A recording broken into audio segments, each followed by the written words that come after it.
from now you can have what you need. You got to be careful about it. You can't have everything.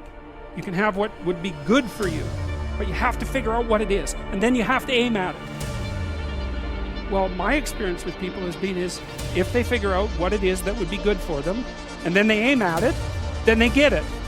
And it's strange because they don't it's a strange thing. It's not quite that simple because you may formulate an idea about what would be good for you, and then you take 10 steps towards that and you find out that your formulation was a bit off, and so you have to reformulate your goal.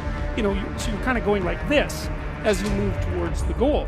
But a huge part of the reason that people fail is because they don't ever set up the criteria for success.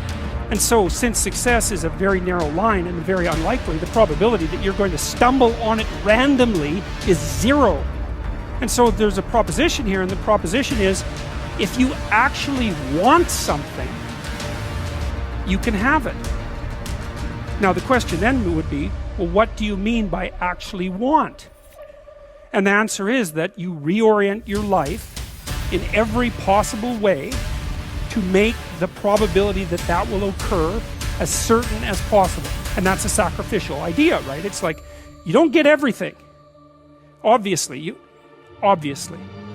but maybe you can have what you need, and maybe all you have to do to get it is ask. But the asking isn't a whim or today's wish. It's like you have to be deadly serious about it. You have to think, okay, like I'm taking stock of myself, and if I was going to live properly in the world, and I was going to set myself up such that being would justify itself in my estimation, and I don't mean as a harsh judge, exactly what is it that I would aim at?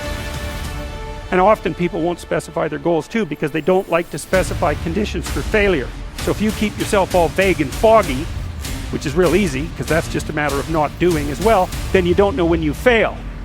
And people might say, well, I really don't want to know when I fail because that's painful, so I'll keep myself blind about when I fail. That's fine, except you'll fail all the time then. You just won't know it until you've failed so badly that you're done.